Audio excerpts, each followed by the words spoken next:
these splits are not as long as they seem. We're already through week 2. 5 teams with 3-1 records, all tied for first place. CLG, they were always in the conversation for number 1, then they lose to TSM, and then they don't recover. Once again, CLG with the better start to the season, come in with a whole bunch of momentum, but TSM control the rivalry.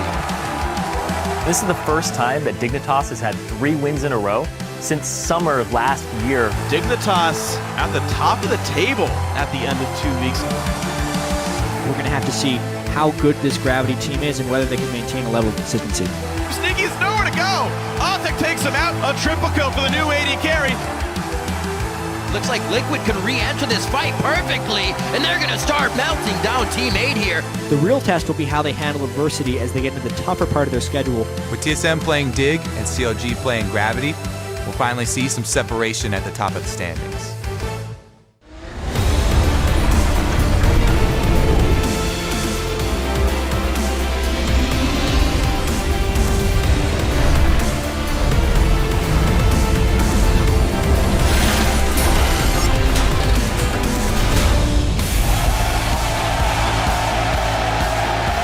Welcome to week 3 of the North American League Championship Series Summer Split. Now we're coming to you in front of this amazing crowd here live from our studios here in Los Angeles. As you can see, there's plenty of energy in the building. NME not too long ago, all business before they prepare for their first match of the day against Team 8. Here's Dodo, Slushy, Nien, under the watchful gaze of their coach, history teacher, making their way to the stage. Hello, everyone. I'm James Patterson, and sharing the analyst desk with me are Aiden Zyrene Moon and Sam Kobe Hartman-Kensler. Good afternoon, gentlemen. How are we doing today? Good afternoon. Great that you said afternoon. S+. Yeah, well, Freak always nags me for saying good morning, so I finally, made the switch. Well, we've got a packed field at the top of the standings with 5 teams all sharing a piece of first place. So, guys, we have to ask, who are the contenders and who are the pretenders? Now, to get a sense of each of these teams' strength of schedule, we've put together the top teams and arranged them by their opponent's record.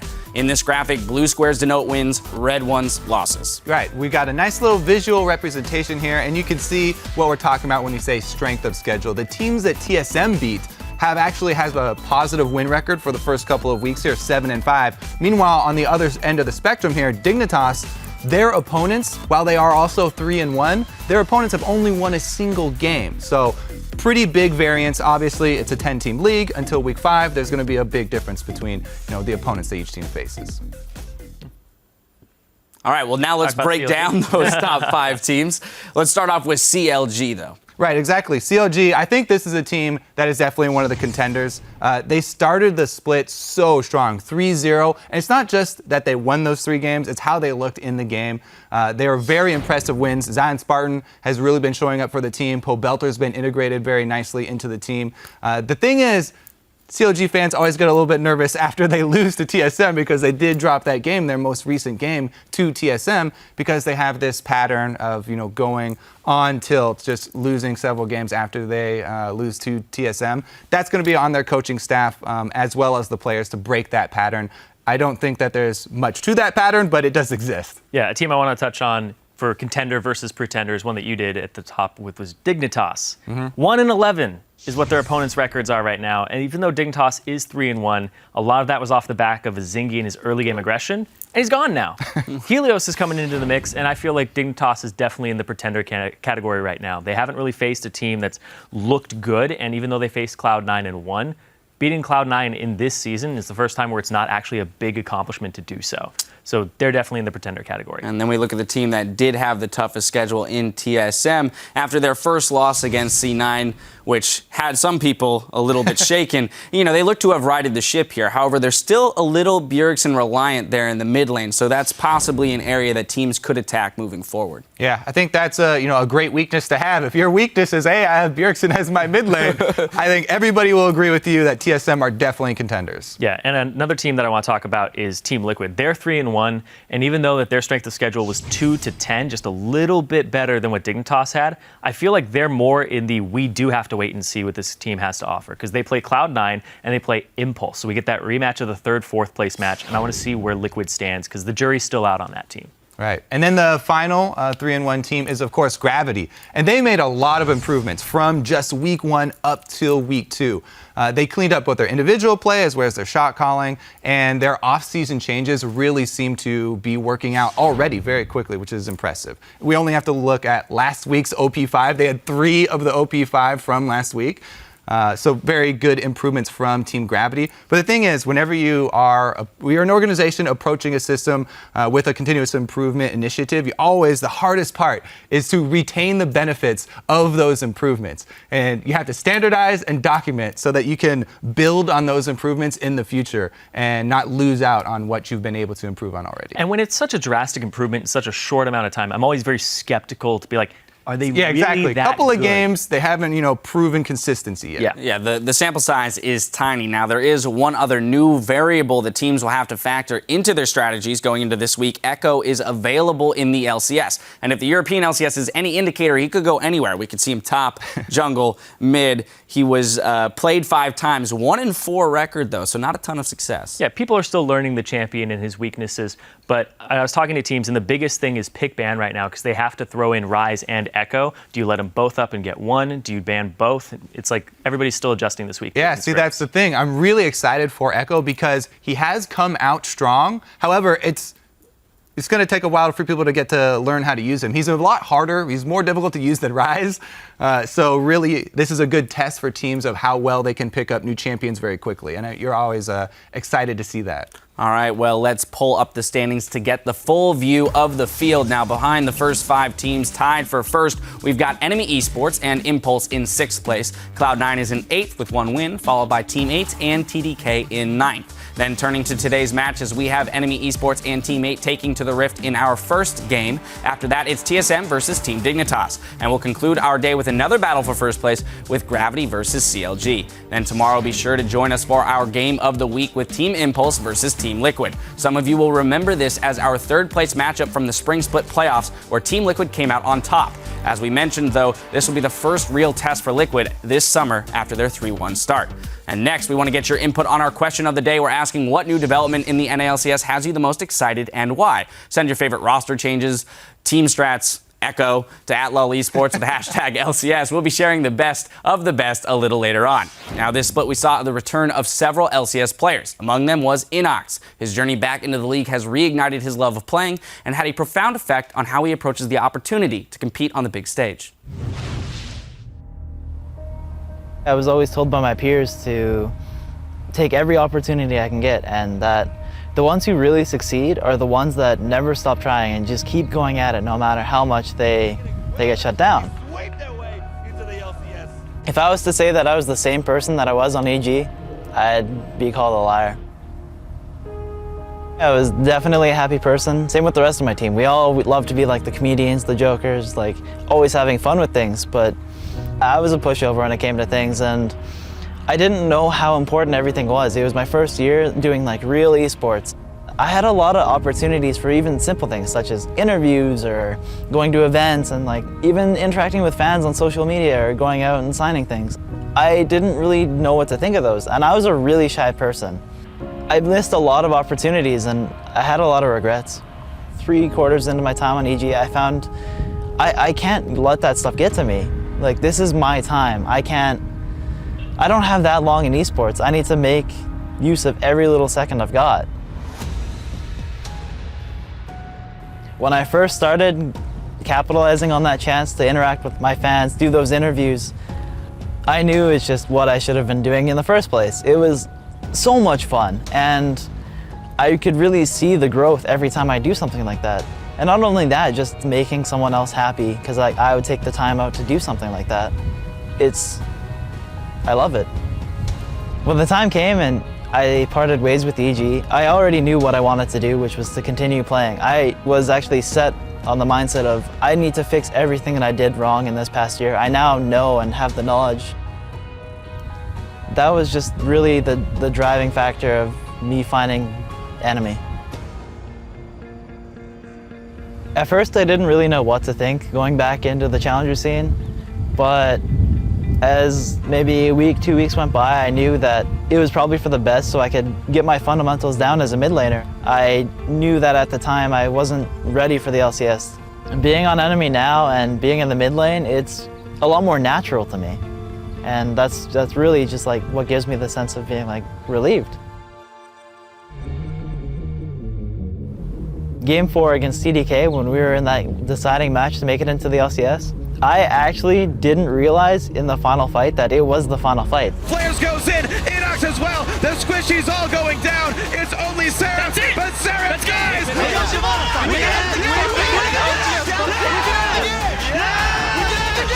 That's gonna be the game. NME Esports.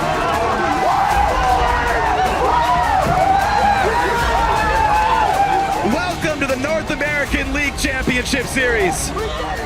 I've never screamed so hard. I felt like I had finally made it, like I finally did what should have been done.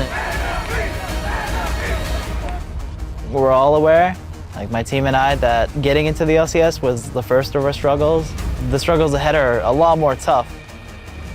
I've learned how to handle my confidence, how to deal with like at those moments where you question yourself. This is my dream, this is what my brothers dreamed of doing, and I just really want to be able to make it. I want to be able to go back and show my family like, hey, look at this crazy stuff I'm doing. Like, I'm a professional gamer, I've got this stuff going for me. Look at all this following I've got. And I made it. Yeah, and running into Inox in the hallway, he seems like a completely different person now. He seems much happier with the environment. He has a lot of say in NME and what they do, and the team just has a whole lot of faith in him. And I asked him, what's the biggest difference between playing mid and top in the LCS? And he's like, I sit 2 seats to left now.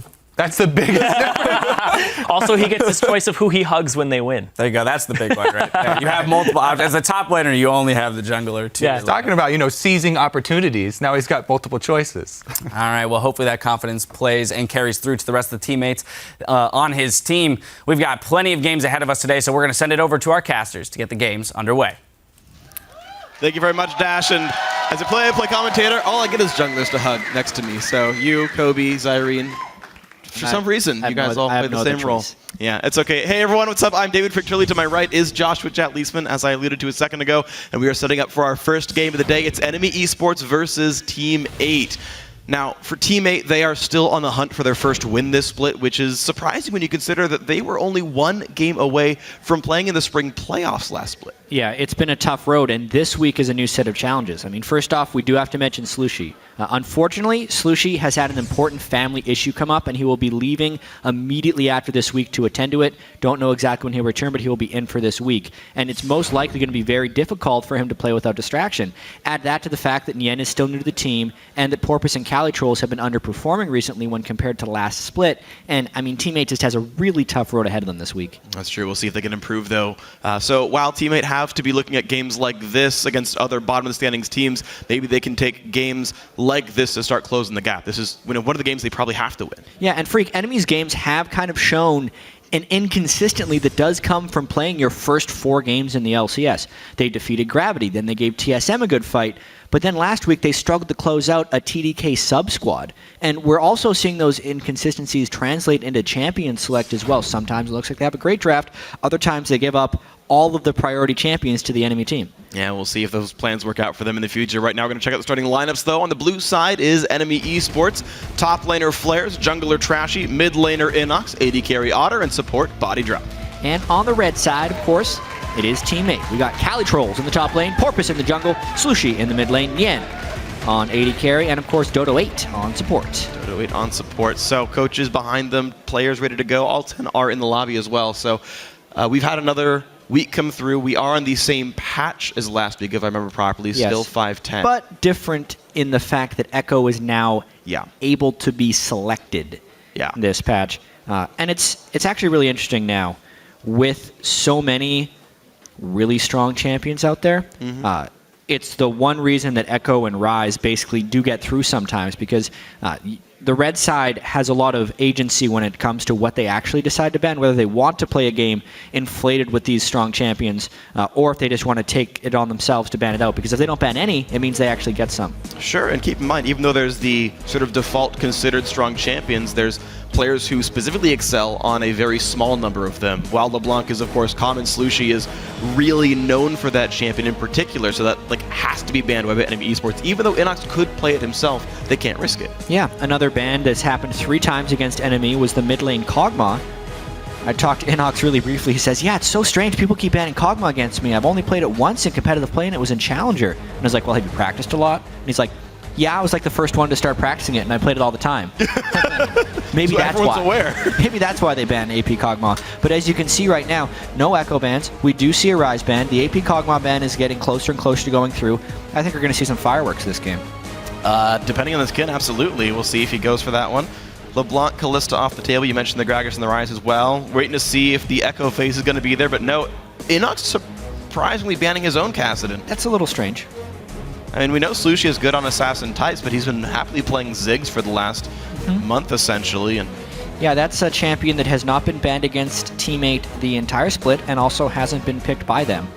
Maybe it's something Enemy found in scrims when these guys were practicing earlier on in the year, but yeah, definitely a curiosity here. I assume Flares didn't misclick. They could have ejected out of champ select if that were the case. Final ban coming through as Alistair. Not a big surprise there either. Echo is on the board. He is, as is the Kog'Maw. And the question is, with pretty much every single common poke mid still up, unless there's a tier list pecking order where Kog beats Varus, Enemy could leave that champ up for later. And as you say, Echo might be that important that they pick it up right away. Yeah. Obviously, the European also LCS, Echo was picked or banned in 9 out of 10 games. In the LPL, where he was available, 15 of 16 games. Yep. 1 out of 1 so far in North America. All right, here we go. So, the crazy thing about Echo, so he's definitely strong. And whenever there's a champion that is overpowered in this sense, you get to play him in a variety of roles. And he's so strong that people are throwing him into the team just to have him and then figuring out later where he goes. We've seen him both in the top lane, jungle, and mid lane, and it's a spectacular flex pick in that sense to be able to first pick right now. Full AP Echo with the mid lane, tank or AP Echo top lane, or tank Echo jungle have been the main builds we've seen so far. Yep. We've seen, I believe, Riven as a counter pick to him before in China, unless I'm forgetting the matchup. Top lane Hecarim comes through already, though for Cali Trolls, plus the Thresh picked up by Dodo. So teammates saying, okay, here's your Echo, here's what we want to play. Oddly, though, again, with the Gragas ban and no Rek'Sai ban, Rek'Sai has not been seen yet in Champ Select. Yeah, that's interesting. Mainly, it's just Dodo wanting the Thresh. They also want to block Hecarim from flares. He had that devastating Hecarim game against TSM where he nearly solo carried the entire game. So, pretty normal picks. I'm a little surprised that Porpoise did not go for the Rek'Sai, only because it's been a staple of his, especially when he's had successful games. But with Sejuani still up as well, and that being a pick that he enjoys, I think they're just going to wait for a bit more of the team comp to come together to figure out if they need the early game pressure against what Enemy picks, or if they go with Sejuani. Let's see if that comes out here then. Team fight comp, early picks, early aggression, any of these things could absolutely happen. The Rek'Sai hover right now is for Trashy. And looks like he's going to let that one get locked in, but Inox needs to pick his own champion here, and they're really taking a long time to figure it out that they want Janna down to the bot lane. When you can go in 3 lanes, you're like, okay, wait, he's not going to be jungle anymore. So, Inox, do you want him yet, or are we still going to wait? Crap, just pick Janna, screw it. Man, they almost got random to champion right there. Yeah, it was close. Would have been interesting. Janna right now, decent disengage against the Hecarim. Plenty of team composition to still come in. All right, here we go. 30 seconds to go on the next setup here. Cassiopeia, the hover for Slushie, a big team fight mage for them. Yeah, Azir just kind of as well. Slushie's been playing a whole lot of Ziggs, but picked one of the other champions that fit into the role. Nunu also picked up. This team is actually set up to buff Nian if they want him on something like a Jinx, meanwhile. Yeah, and this is the real reason that we didn't see an early lock-in on Rek'Sai, is especially if they wanted to plan somewhat of a control composition around Nunu Azir. Great synergy between those two. as far as champions that actually can do well against Rek'Sai, Nunu is kind of near the top of the list in my opinion, because yes, he can burn a close on you, but afterwards, if you just hit him with a snowball, he generally can't get off his auto attacks after his knockup, or even get to you for the knockup if you hit him with a snowball while Rek'Sai is burrowed. So I actually do love this Nunu pick by Teammate as well as the Azir. The only danger is they ended up having to pick Azir blind. And now Inox gets to pick if he wants Echo or something else. Assuming that Flares has put enough Happy games to on play Echo Echo to swap on top. Yeah, true. We've only seen a very few top lane Echo games so far, literally 2 in professional play, from what I can tell. There is a loss over in China and a win for Huni over in Europe, and it's going to be, mid lane Echo. Gnar top comes through to face off against Hecarim. The Saber comes through for Otter. So NME ended up making sure they had tanks in their team, which is generally wise, especially against Azir, because they need to be able to bash him around a little bit. Need to have some type of front line of their own against a strong Teammate front line that we have put together right here. Yeah. But as far as just persistent damage and team fight power, Teammates certainly have pretty much the best in the business down the line. Cinder Hulk, Hecarim, pretty scary, just blood-boiled Azir in the first place. A lot of amazing things out here for the Teammate 5v5. NME Esports, of course, with the choice to pick their fights with a couple of Assassins and a lot of cool team fight powers like Sivir ulti. Yep. We'll see if they can pick the right fights, though, as Teammate look to grab their final slot here. Yeah, just need an 80 carry. And that's Teammate right there. They're just going for heavy amounts of team fight damage and kind of setting up a position with the Azir and the Nunu. And Jinx can work for that. It really will depend on Yen's positioning, whether he can avoid the Echo assassinations. Echo, really great at baiting people into his ultimate. Pretty good at diving in, but as well as having to get enough damage to actually one-shot the Jinx without your ultimate, you got to pull off a pretty perfect combo on a late-game Echo. So I kind of like that Jinx pick here, but of course, it really just depends on how well Inox assassinates and how well Nien positions. Yeah, those are going to be very important things, and at the very end of it all, you at least have Thresh to help keep things safe in the end of it. Maybe that'll be enough to keep the Jinx alive. Nien, of course, on 5.10, Jinx in the mid-game's a little bit weaker, but he's just known for getting farm over and over again and scaling up throughout the late game, but I guess I need to ask a little bit if Teammate have almost too much late-game Jinx and Azir on the same team. Feels like more than enough late-game insurance. Nice! It's a good celebratory fist bump for both those guys. They head off stage. Yeah, history teacher wanting to pick up his first win as the coach of Teammate. Yep. We mentioned earlier, a very important game for Teammate. Always needing to pick up that first win. And of course, NME, they want to get above 500 here. And that'd be sweet. 3-2 for them would be great. But while the teams load onto the game, be sure to send your picks with hashtag NMEWin or hashtag T8Win to @LOL Esports. Over on Twitter, let us know who you think is going to win this one. You can see the team comps up on your screen. A really big, powerful team fight comp for Teammate. NME Esports bringing the first Echo to North America in Inox's hands. They're also the first game Echoes available. I guess we can give them the title for having the first Echo. He gets it. It's not as special as Lust Boy having the first Bard. Because, you know, people had their own chances to pick up. Yeah, Afro had a ban against him like 4 times. It's true. And it got played against him. It's true. He had the chance to pick it, he didn't. I know. How unfortunate. But we are on to the Rift, ladies and gentlemen. Week 3 of North American LCS has begun. Woo. And first damage dealt by Inox. It's basically the game right there. Yeah, well, Cali Trolls says that with a little more time, Team 8 will be a real threat. I feel a lot more comfortable when playing with Nien already, and I don't think we should be judging by our first 2 weeks right now. We are doing really well on Scrim, and we have potential to beat any team in NA right now, but it just hasn't come out yet due to recent changes in coach and also obviously AD carry.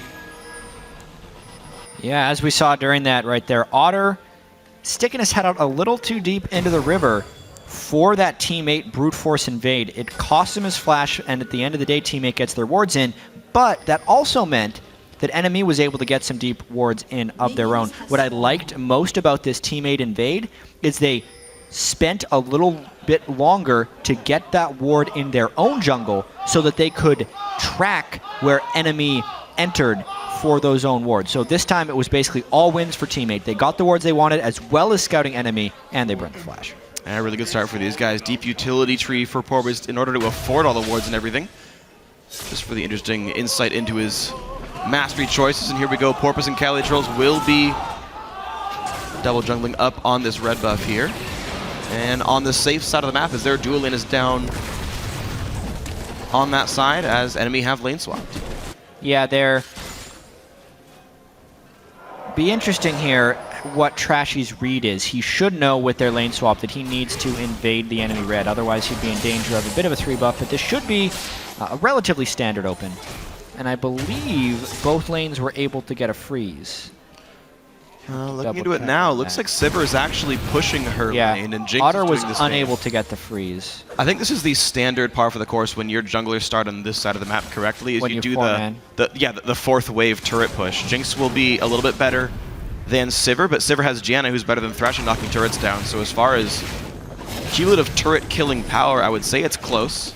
Oh, Leash's back, didn't heal though. Interesting little interaction right there. Yeah. A lot of times when a leash is back, it will start healing because you've hit the 3 soft leash recap, but it didn't look like they hit the leash cap, and for some reason the red walked away. Once in a while I see a leash like that. Yeah, it basically just looks like these guys are going to be doing 4-man turret pushes right now. Neither team is trying to prep 3 or 4 people to race down and catch the big wave that wasn't froze. Because there's a couple of different options you have in these situations. But yeah, it looks like they're just going to be trading each other's jungles and going for the turret kills. At the moment, it's actually both teams hoping for a dive. They're kind of hoping that someone shows up at that turret to get experience, but no one is that foolish. There's going to be 4 people in there taking the turret. And Teammate actually managed their turret dive quite a bit better. I think Enemy will still knock the turret down, but Teammate had cleared all the camps a bit faster. They've got a bigger wave to push it down. I believe the bottom turret will actually die first as well, depending how they want to balance this, though. Yeah, okay, if they're just going to balance the wave. Looks like Enemy will be right on time. That last minion dies, and they will build a freeze for the top laner. Looks like Teammate will have the same after all. So even though Teammate did jungle slightly faster, it did not matter. Well, they could get the dragon. That's the only, oh yeah, you're right. That's the only main difference when you have this particular lane swap. Whoever decides to go top lane does forfeit a little bit of dragon control. It's interesting what we're seeing out of a lot of these North American teams is it's a very macro-focused style, but it also really diminishes the risk-taking these teams are willing to do in the early game. I definitely am hoping for some more aggressive play this week, because I think there's some windows for exploitation on the slowness that a lot of these teams are doing. But if both teams are doing the same thing, then technically there's not those weaknesses to be exploited. True. And that's what happened here. Teammate with the dragon, turret trade, small advantage. Speaking of small advantages, Slushie also slightly ahead on Inox here, who's been pushed into his turret the entire time on Echo. The CS lead not massive, but is a small lead for the Team 8 mid laner. Meanwhile, we see as the lanes come back to normal, Flares will be holding that freeze top lane. He'll be facing Nien. And of course, the opposite scenario down to the bottom side is Otter invited up to push in towards Calitrolls. Yeah, and the tricky thing about this mid lane matchup is Inox gets a little bit aggressive. Is that type of aggression he actually can't do frequently at all with the lane swaps, because there's usually 2 people MIA on the map at all times. It's not just a jungler gank you have to worry about. It's a jungle gank and a support gank and a top lane gank and all the things, which basically turns mid lane into a farm war until you get sufficient ward coverage down. It's actually, in my opinion, pretty solid of Inox to have the CS he has as a melee right now against Slushie's Azir early on. Yep, he went Flash to try to keep himself alive. That should be working out pretty well for him. Porpoise so far playing the control game quite nicely. He got to take the bottom scuttler, fit away a pink ward, should get the top one on top of that one. Inox still getting dropped low, but he's still like holding up in CS, though he is now out of potions after this one time's out. Yep. Just doing his best. He's going to have to back real shortly. Yeah, he's out of mana. He can't stay any longer. He's got 1,450 gold. Hold on. Porpoise says hello to Trashy. Smite Consume matches level 4, and Dodo's already here. Good flash by trying to stay alive, but there's already a Jinx in this one. The dive from Teammate is surely going to work. First blood goes to Calitrolls. Porpoise has aggro, jumps right back out. They knock down Flares on top of it, and now Body Drop's getting caught out. A Summer heal keeps Calitrolls alive, and it's 3 kills for 0 under a turret. Enemy's seen this one before. Oh boy, that is like the classic 4v3 early game. except it happened on the second turret when people were at much higher levels. The reason this was so disastrous for NME is because they were funneling in slowly to go defend that turret, which was being slow pushed with a big minion wave by Team 8, and they didn't account for the missing members of the team. So instead of waiting a little bit, grouping up and attempting the turret take as a group, they went in one by one because they didn't want to lose CS, and because the rest of Team 8 was there, they ended up getting crushed. Obviously, it all started in the jungle with Porpoise onto Trashy, but that's the general gist. It was not a clean rotation by NME, and Team 8 punished it. Well, really good by Team 8 then. Looks like with a 3,000 gold lead, they've done a great job of setting their early games quite nicely here, and looking for the first win on the board. This might be the setup they need to do so. Right now, Enemy not going to lose their blue buff off that, and they will be able to set up Inox for this blue, assuming he wants it. Right now, he's got to clear this wave under his turret, but knocks it down. Yeah, he probably wants it. It's just over he goes. He's so pushed into his turret that he loses a lot of time every time he goes back. Yeah, he's going for it right now. Rek'Sai, no need for such things as blue buff. What a start by Team 8 here. So not only do they do the... Oh, Trashy took the blue. I think it... I don't know what actually took it, though. I didn't think I saw him auto-attack. I looked at sort of passively over on my screen, and I didn't quite see what stole the damage. Follow the play-by-play.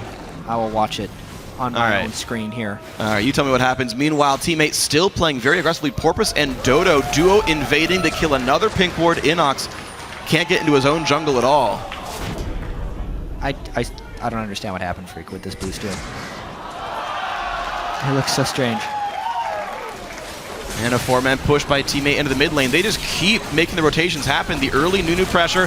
Inox comes in for the stun. They're going to catch Nien for a lot of damage, though, and he will go down to Trashy. Yeah, and we talked about the positioning from Yen and how important it would be, and he's just caught completely out of spot right there. Inox doesn't have to really do much to kill him. The flash to get it. More. The flash made the slow land. He got the passive tick and everything. 2-0-1 on Echo from Inox. This is a very strange game right there, how all of that turned around seemingly at the drop of a hat for NME, and they continue. Flash, Gnar ulti, Slushy flashes the wall to get away. He will survive, but maybe not. Trashy's still on the hunt. Of course, Tremor Sense lets him know what's going on. I think he'll live. The mid lane turret will not, and Enemy Esports ties up the turret game. They've tied up the kill game, and now they're ahead in gold. So for everything the teammate did in the early game to get that lead with the quick rotations and the dragon fight and catching them in the top lane, that's all gone now. Yep. Because NME wins one massive fight as well as being able to take a turret afterwards. Now their ability to engage and pick fights. They've got engage tools with Gnar and Rek'Sai. They've got the Sivir ulti, and they've got Echo for follow-up. While teammate have a good 5-on-5, they can get picked out. And exactly what we saw, but Nien with Blood Boil will answer back the turret as NME were forced to recall and buy off their recent victories. Yeah. Going back a bit, you can notice Calitroll's in the bottom lane without his TP right here, so NME know that they can get a 5v4, they just have to go in slow. It's mainly because teammate wasn't respecting the Echo zone of control right there, and Yen gets stunned, and that ends up turning it into a 5v3. Plus, you have to add in the fact that they had a Sivir ult. Porpoise is not level 6, so he can't zone with his absolute 0. And yeah, teammate just gets completely run down, all because of the open from Inox's Echo, I have to say. All right, so we sit back at a game 500 gold apart and with a dragon lead for Team 8. So all said and done, the smallest of leads for the red team. Calitrolls will have teleport very soon. He's got a completed Cinder Hulk with challenging smite on top of that. So a scary Hecarim definitely galloping around the map. It's a 21 minion lead for this Hecarim here. So certainly a scary top laner. He's even got 100% kill participation. Yeah, but with all the rotations, something that's happened is Porpoise has fallen incredibly far behind in CS. Oh, wow. He's a 13 CS Nunu at 11 minutes. I wonder if when they were double jungling, if he was giving some of the CS to Cali instead of taking it as a jungler, because they're both going for jungle items. But that just puts him so far in the support role. As far as needing zone control with Nunu, he just doesn't have it right now because he's so starved for gold. Yeah, he's 500 gold down. I think some that mitigates it is that he has been taking scuttlers more often. So that'll slightly deflate the CS numbers. I mean, 500 gold disparity is... still 500 gold down. Oh, I mean, certainly. Jungler. Yeah, I definitely agree he's behind. I just think we'll have to see what he can do then with his Sightstone Rush and no other combat stats then, because he's certainly squishy. Vision control was what teammate was trying to do. The one mistake cost them, but They have been trying to play an objective game. At least they will have that blood boil no matter how farmed he is. And they can make Azir or Jinx carry their team fights. Calitrolls has become the primary tank with Cinderhulk Rush. So pretty much. It basically maybe it pans out. It basically switches their team into a double support. Instead of a Nunu frontline, he's kind of more of a supportive bot right now. But Calitrolls is ahead because of it, right? He was able to finish his Cinderhulk early. Flares is still waiting on his item timings. And with the Dragon live and Calitrolls having his teleport up, this would be the time where they'd have to go in and try and make an impact with it. All right, double TP and attempted Frozen Mallet for Flares, which he will not have for another 1,000 gold or so, but that was his intended way of bullying around Calitrolls. Against Cinderhulk, Hecarim, definitely scary.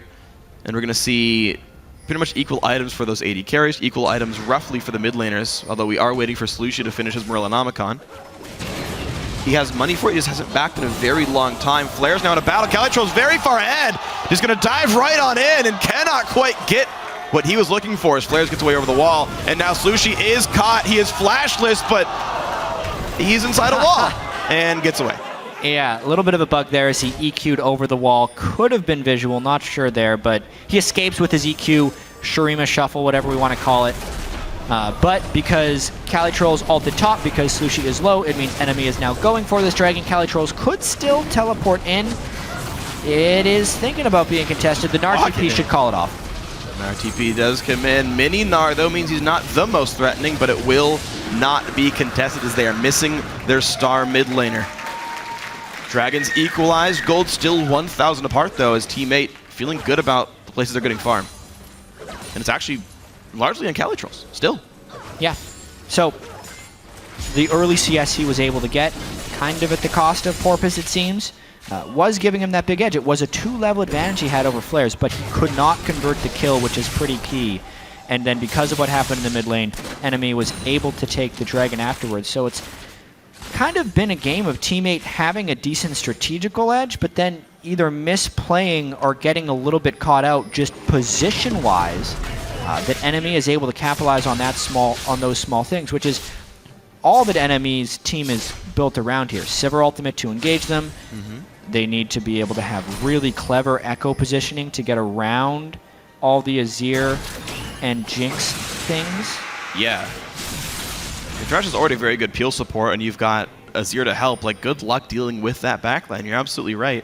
Again, standout battle lines just simply would not work for NME Esports. We'll see what kind of trickery they can get themselves involved in. Blue buff goes over. Enemy gonna feel okay about that one. Inox only down 12 CS. He's mostly staunched the flow of bleeding in that lane. He hasn't bought in a long time either, though, sitting on 800 gold, actually. I guess he just picked up boots and a Doran's ring. Yeah. He's got so much mana, though. Second Doran's ring, blue buff, and Morellonomicon just feels like infinite. Yeah, and Echo will definitely be okay, mana-wise. Yeah. With this build. Inox is pretty much always going to be sitting at full mana. He's struggling against the pushing power of this Azir, though. And yeah, with the turret up like this, he's got so little room he could even stand in. Because, of course, and how safe is Azir? You can just keep poking at him. And well, it's mainly because of this ward coverage that Porpoise and the rest of the team have been able to set up. This double Sightstone this early in the game. Porpoise obviously getting it even before his Cinderhulk enchantment. Littering that side of the jungle with wards, and that's allowing Slushie to play that aggressive mid lane play. If not for teammate being caught out of position those couple of times, they would be crushing this game, but because they have been, they're leaving the door open for NME. Well, we'll see if NME can walk through that door, because right now they're just simply sitting in their lanes. Calitrolls continues to have the gigantic push lead topside and then is also stealing away some jungle as much as he can. Flares will show up to the lane late, but only after losing that wave of minions to that tier 2 turret. Bot lane basically equal. There is some turret damage coming through, and Trashy has come alongside Inox to maybe knock that one down. There will be a Nunu defending, but the 4v3 should be more than enough. But Inox is forced to retreat back down to his mid lane or he loses that turret. Yeah, as long as teammate keeps the map pressure up here. That was basically what prevented that push, is the fact that Azir could have pushed down the second tier mid turret and it wasn't worth NME committing 4 against 3 where they maybe would not even have gotten the turret. Even a trade itself would have sucked. It's a tier 1 for a tier 2, so. Yep. Yeah, so far, NME kind of forced to play in the same lanes. Calitrolls, because he has such a big push lead, he's able to like leave the lane for like a minute and a half, clear 3 or 4 jungle camps, and then show back up there. Like a Nunu who doesn't need a lot of farm. All he has to do is be a ward bot. They've got a basically secondary jungler to pick up that farm anyway. The gold isn't even disappearing off the map. Teammates still farming it all. Yeah, CS-wise. It's definitely there. It's kind of interesting what NME is doing here because they've littered the bottom side of the map, dragon-wide, with wards, but they just moved their entire team up where they don't have ward coverage. It means they can't be very safe wherever they go. Definitely a risk for sure. 2 to 3 in turret kills though. NME missing all their outers. The bot lane not quite dead yet, but close to it. Dragon up in 2 minutes. That will be in time for Flares' teleport. Calitrolls can't use his for the next 2 minutes or it will be down for that important objective. We just keep seeing the top laners push back and forth. Frozen Mallet finally done for Flares. That should help his 1v1. I want to see if that tilts the matchup much more. I still feel like it's Hecarim flavored, but I'm not much of a top laner myself. The matchup right now, Hecarim versus Frozen Mallet. Since Frozen Mallet's in, but speaking of Hecarim versus Frozen Mallet, how about Hecarim versus Otter? Good spell shield knocks, stops the knockback, and then Calitrolls misses that as well. I'm actually surprised he didn't knock down the spell shield. Normally you rampage a quarter second before E and you pretty much can't spell shield it. Yeah, that is very true.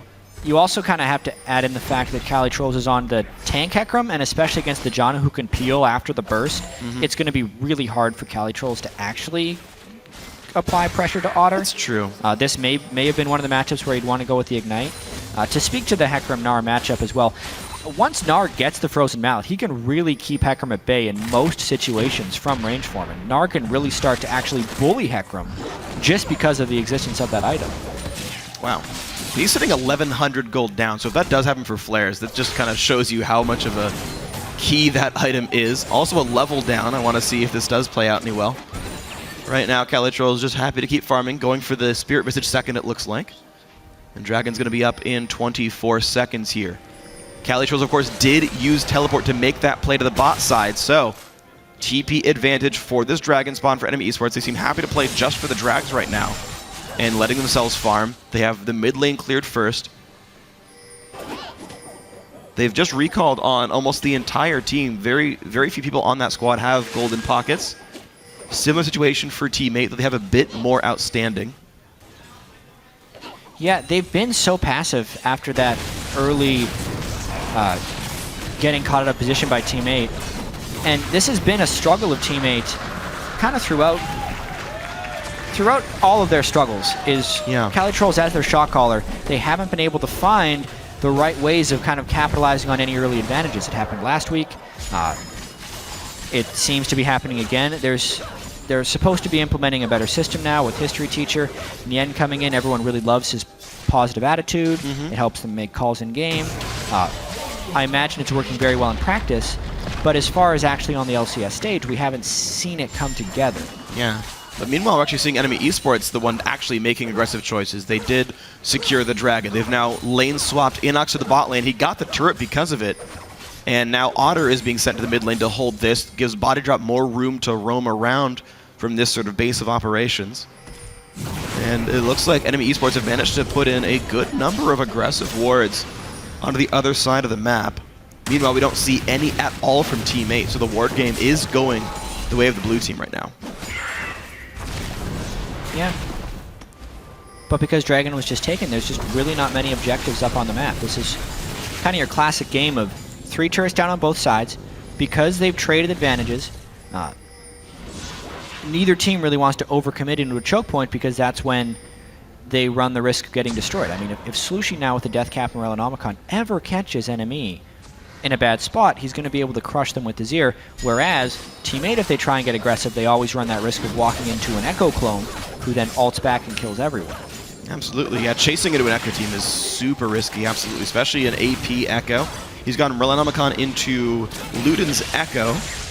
I've seen Death Cap pretty commonly on him as well, but looks like he's going for the slightly higher mobility build, and they've got a Sivir ulti right on the Dodo, and they're going to knock him down.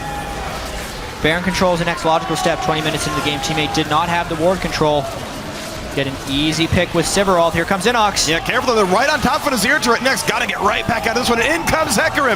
The cavalry has arrived. He's knocked down. Flares. The chase still coming. Slushy wants a lot to do. Jinx helping as well. Porpoise zoning back, but Otter knocks a kill down. 5-4. Spell shields the Ice Blast. Dodges a zap just by running away, and Slushy is still cleaning up. 2 for 2 so far.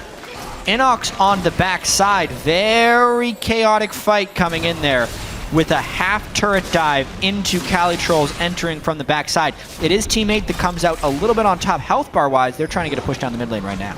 And this could be very successful. They're 5 seconds away from the next minion wave. Flares and Otter both dead. That's pretty much their... I guess they do have Echo still for wave clear tools, but it's not a lot. Trashy's kind of waiting around at half health, not able to do anything except soak a minion's worth of experience. Body drop can't help either. Teammate are going to have Porpoise slowed, but there's no engage. Yeah, it's because all of their damage dealers were far, far away. Yeah. Inox with the CDR Echo build.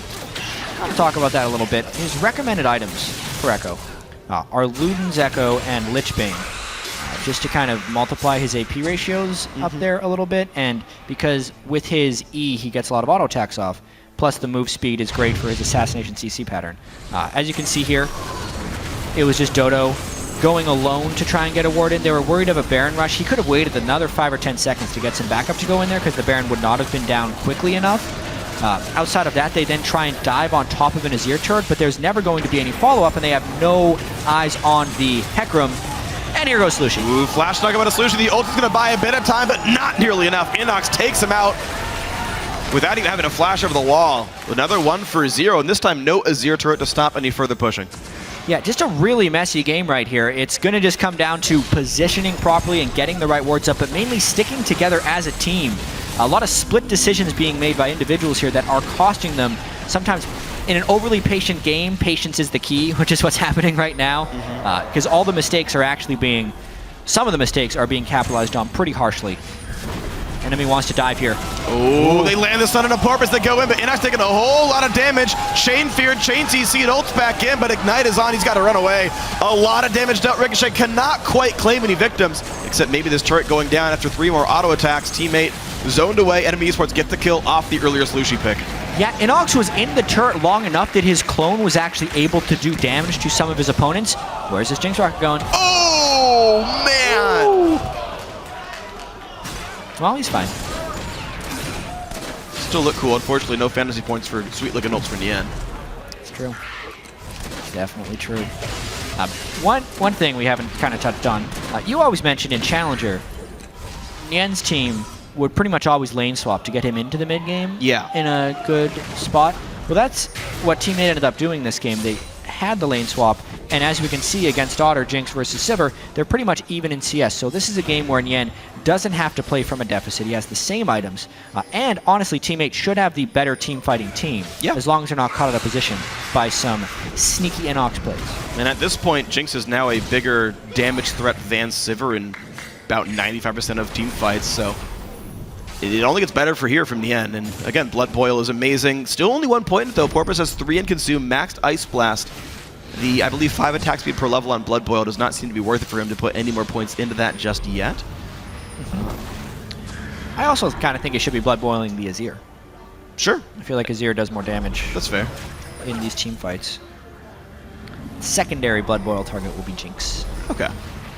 Trust you in that one. I like the Black Cleaver Hecarim once again from Calitrolls. Okay, yeah. Something Flares did earlier. I think it's a great Hecarim item.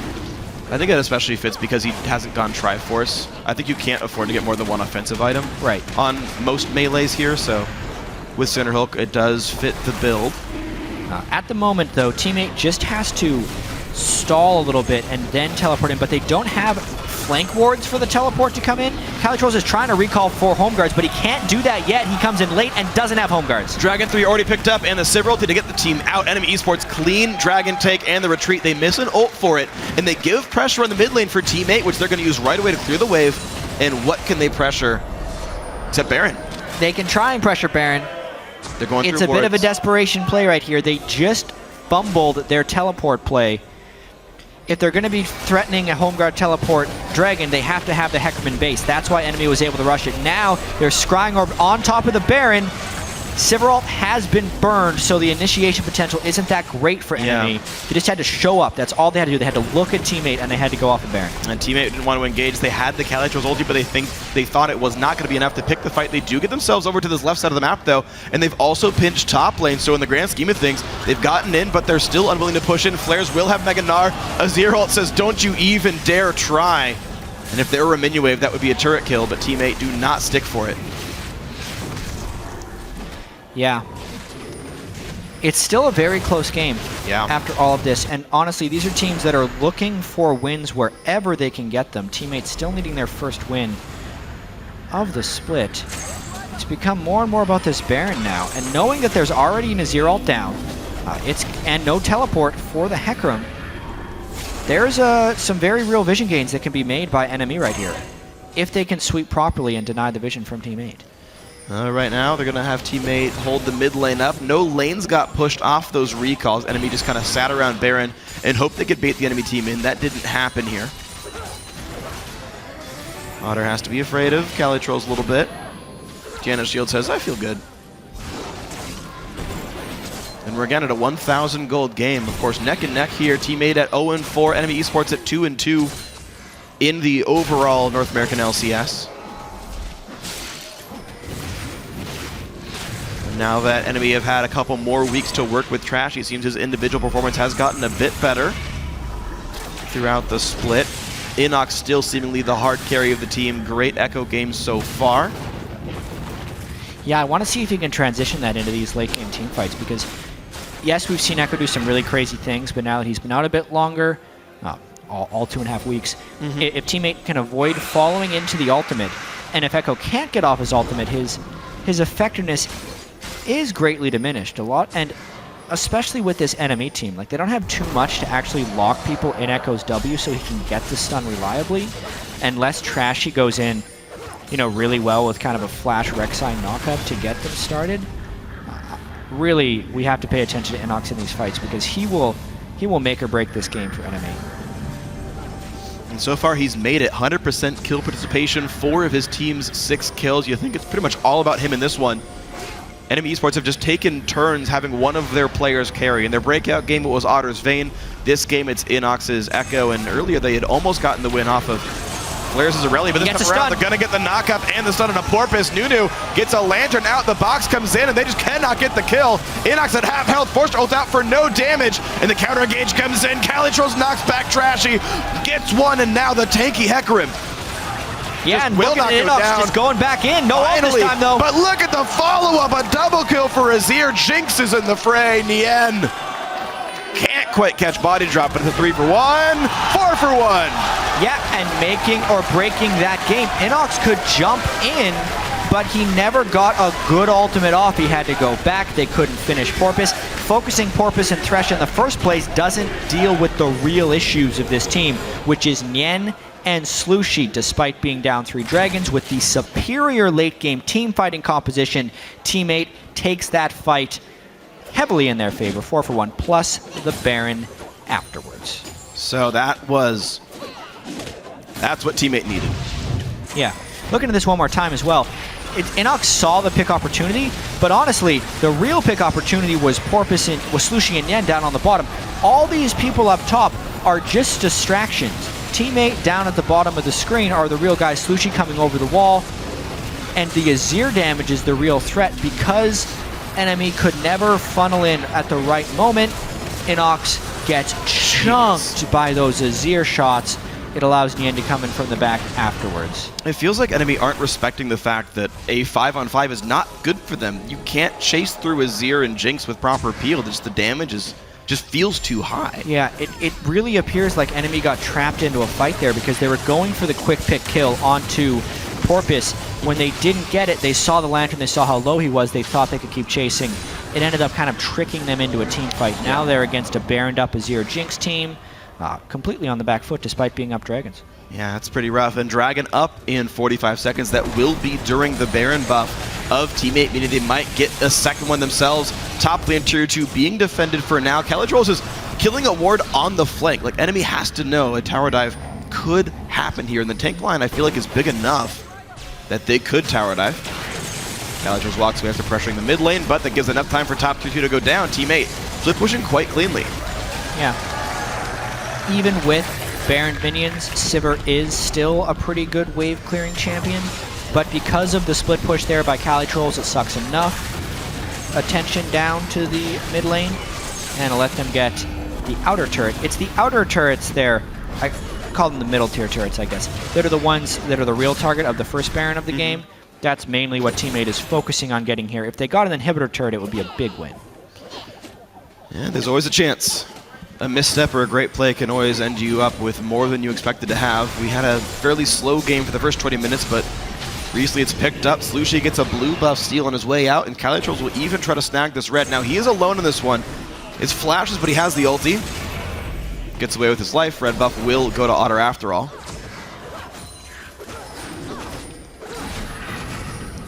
Now, Dragon's up, and all of Teammate have already recalled in time. You notice, like NME Esports, they don't even try to ward the river. They're like, yeah, you're right. That's yours. Enjoy the dragon.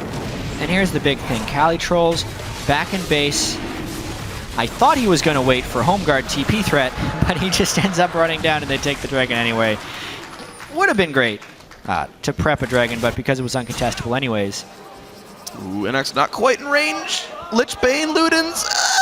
He timed out by now. Hey. He's not going to get him. Well, at least he's pushing the wave. And they have a head start on this wave. Teammate has to go back to base with the slow recalls. Oh, Nian unwilling to base trade. Thought about base trade. He should. He has no words to know that it's safe, though, is the problem. Yes, because they didn't If he spot knew all the rest 5 of was NME. there. Yeah, exactly. Like, now they see 3 or 4 of them. They know the only guy missing is the jungler. But yeah, the threat of Inox, I guess, too high, and Yin will not split push that turret down. All the neutral objectives now off the map. We have about 3 minutes on Baron.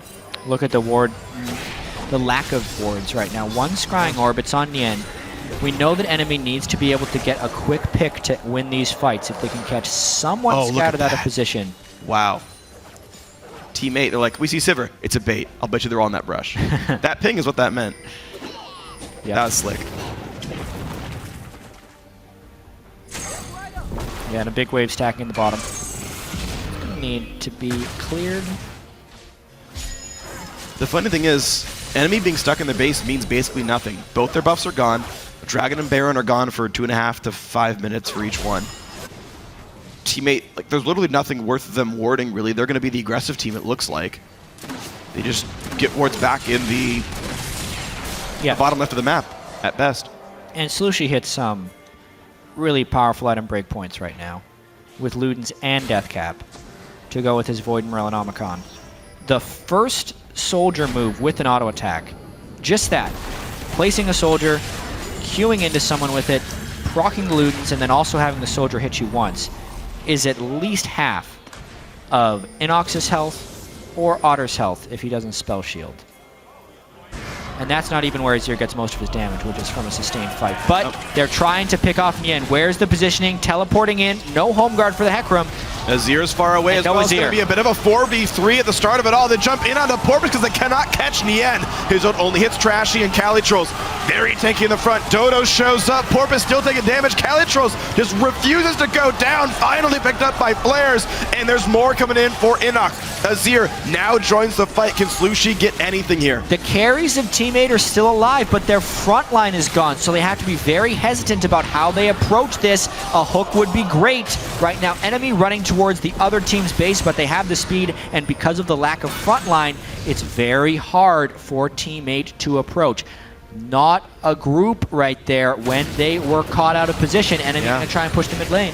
Teammate jumped into enemy territory without enough wards, without their mid laner. Enemy smart enough to capitalize on that one, and they get a nice surge of gold to almost tie the game back up. 1 minute on Baron, and enemy may have the control to get wards over that first. And in fact, that's exactly what Bodydrop is doing. Teammate still in position to win this game, of course, with their team comp. And yeah, it was basically, I don't necessarily know why they were down there without the Azir. They could have just had a little bit more patience and pushed it as a team. But because they did not, you can see this very crazy fight breakout. Enemy, you know they're far behind. They didn't even have the cleanest win there. Flares almost fell down. But Inox basically just picking off whoever he could because the realistic damage threat is Slushie, and he is there very late. He doesn't even get soldier damage over the wall once he does arrive, and ends up being a very lackluster collapse from Slushie's Azir. And these AD carries, despite all the crazy things that have happened throughout this game, of course, we're very close in, and they are sitting on equal items, which, again, at 3.5 just means more for the Jinx. Baron now alive, Dragon in 2 minutes. A lot of farm on basically everyone. And yeah, this is real dangerous, but they do have the Azir. It's good zone control. Let's watch this fight. Stun for Echo to catch Nien! And Baron Nashor goes to the red team. Everyone is alive still from Team 8. Slushie will get chunked pretty hard by Inox. They're going for Cali Trolls now. Trashy is gonna be the first one knocked down. A double kill as Otter's also dropped. Down goes Flares as well. It's a 5v2 now. Team 8 is so superior in team fights that they can just start the Baron like that, get their AD carry stunned by an Echo, and still come out on top in the team fight. Now with Baron and 30-second death timers on 3 main members of NME, just Inox and Body Drop, this could be the game, Freak. It could be indeed. 22 seconds to go till any of the valuable members respawn here. Mid inhibitor goes down, Baron buff still there. Inox just does not have the wave clear. He's at half already. Body Drop barely does anything, and look how fast Nien and Slushie knock these turrets down. 1 more to go. Team 8 to get their first win of the split. The dive to Nien, they can't quite get him. That's Brillanomicon, not Ignite. Here's the response. Can they stop the game in time? Slushie diving in, a fear from Cali Trolls. 1 more hit, the Nexus goes down. The first win of the split for Team 8. And it could not have come at a better time. They needed this win. So many difficulties for these guys coming into this game. Slushie playing great despite the adversity he is facing. So very gutty performance here by Team 8. It wasn't the prettiest game, but it counts. 1 and 4 now for them, knocking NME to 2 and 3. Absolutely the scoreline. So 1 game apart now for both these teams as we've crest the 5th game of the split for both these guys. Team 8 looking for that late game insurance. Slushie finding another champion to be successful on. 1 is laned by a little bit, got the enemy turret down as well. In the end, as late game insurance as well, that worked out nicely. And Porpoise donating farm to Cali Trolls. Cali Trolls was part of 13 of his team's kills, actually highest kill participation. Yeah. He missed out on 1. They gave the farm to Cali, their top laner Juggernaut Hecarim, and it worked out for him. Exactly. As a Hecarim, too, is not one of those guys who can just throw like a Jarvan flag down and get all the assists. Hecarim, he's got to be in the fight for a while in order to get the assist credit. A lot of short-range abilities. It's one of those games the Team 8 needs to have more of, funneling things through Cali Trolls and actually getting Nien to the mid-late game without a deficit. That's the big thing that they weren't able to do in a lot of their previous games. Nien was falling behind early on in CS, and then the team obviously couldn't come back from deficits, being able to get the early game lead. They absorbed enemies' mid-game aggression and the pick comp that they were trying to pull out, and eventually Team 8 was able to force some team fights down the stretch. Yeah. Good job setting up on the Baron. The lane swap plan worked out. I guess Team 8 got a dragon for it. Actually, interestingly, Enemy was the one that actually initiated the lane swap, if I remember properly. They sent their dual lane up to the top side. They did. I gotta say, I do prefer Team 8's dual lane as far as a 2-on-2 goes. That might lead to why Enemy would lane swap there, but yeah, it let Nien, as we're talking about, get a bunch of farm, be a late game Jinx, didn't really have to team fight till he hit at least 2 items, and the whole plan, the whole team fight plan of Team 8 worked out just fine. The Cali Troll shot calling, again, you mentioned a couple of missteps, and they were there, but he was there for all the kills that mattered, really. Yeah, and the lane swapping also curbed the mid lane aggression in this game. So the Azir Echo matchup, Inox could never really go aggressive because of fear of all the roamers. So Slushie and Nien, the 2 main carries, had good games. 3rd main carry, I should mention, Cali Trolls with his monstrous kill participation. So that's the way Team 8 does want to win games. All right, well, good job to Team 8 on this one. For the lowdown on that first win of the split, let's send it down to Riv on the red side. Thank you very much, gents. Great first cast on the day. I am joined by Nien of Team 8, getting their first win here on the summer split. I got to ask you, man, how does it feel to be back? Feels good, man. Feels good. What's it like being on the stage? It seems like there were some nerves right in the beginning of the first few weeks, but then you start to kind of shake those off. few mistakes in this game, but still the victory. What has kind of been the process of ironing all that out? Yeah, last week I was just really out of my element. I just played like way worse than I normally do. So I'm happy that I could play a lot better today and hoping to keep that trend going for the next few weeks. And what's kind of been your transition now back into the professional scene? Like, what have you kind of level up once again, or has it kind of been hard getting back into it? It's been kind of hard. I think all the AD carries in NA are like super good right now. Like Core JJ, for example, really, really good player. He usually owns me in scrims, so it's really good practice to play against all these really great AD carries. So glad to be here, glad to play. Right on. Final question for you so you can get out of here. What are you doing finally to level yourself up to help teammate continue with these victories? I'm just trying to do my best, like make good shot calls and just try to have a really good game, not feed in the early game like I did last week. So just trying to make it to the mid to late game, team fight really well, and just hope for the best. There's a lot of weight on your shoulders, man. Best of luck in the rest of the season. Congrats on the win. We're going to throw it over to the analyst desk to break down teammate's victory.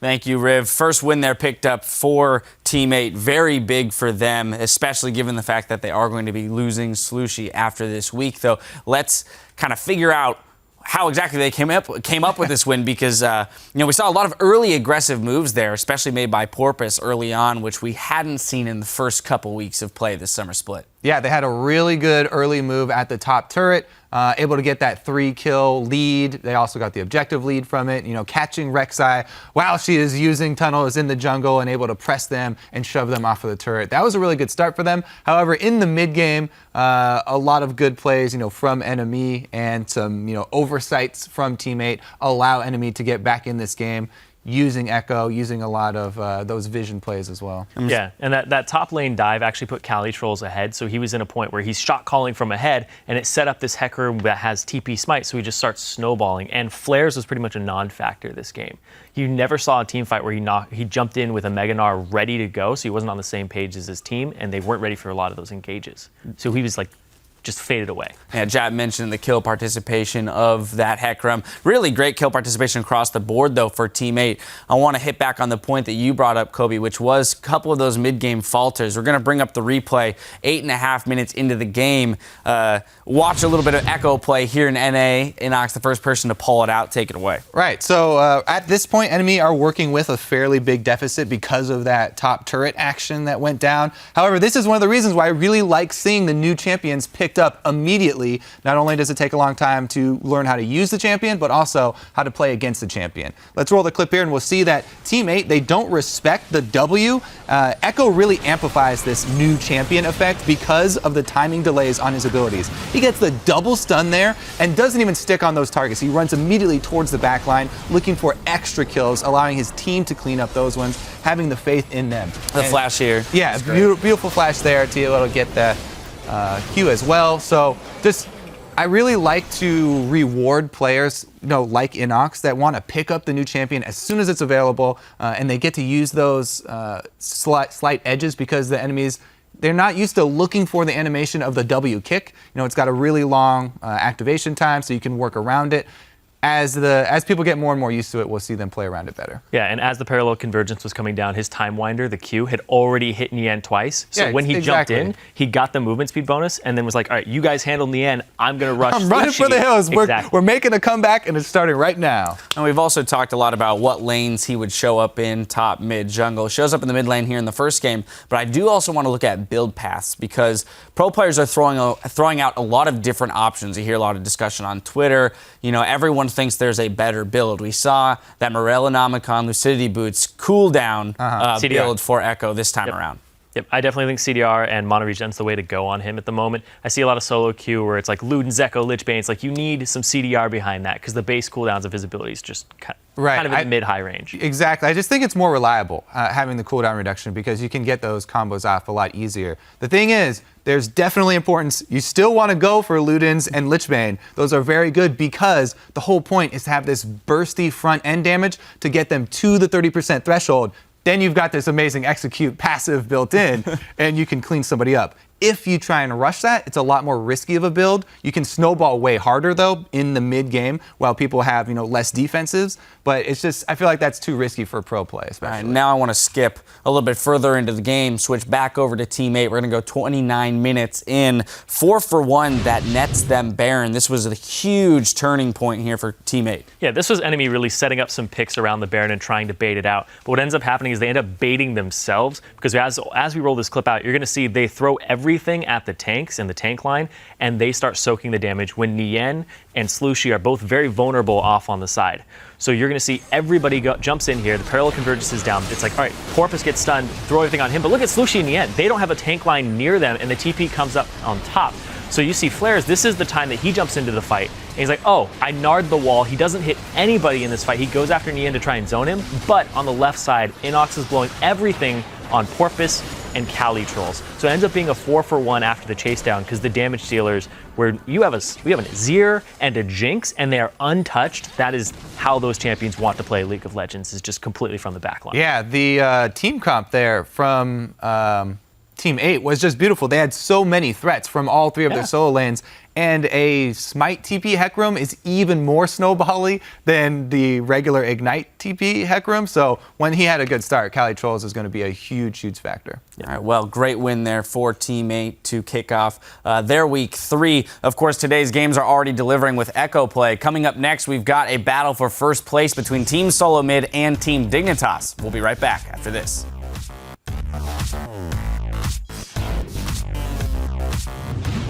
That's the kind of stuff that I don't want to hear up here. I don't give a crap about that. Give a crap about this game that we're playing right now. And we're going to win. Right, meow. He's got to get right back at this one. And in comes Hecarim. The cavalry has arrived. He's knocked down. Flares. The chase still coming. Slushy wants a lot to do. We win this. We win this. We win this. We win this. And he don't No. Slow down. You have double on you? Go back on body. Go on her. Inox.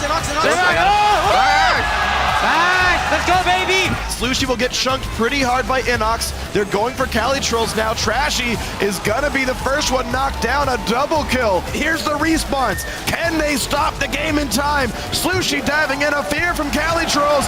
The first win of the split for Team 8.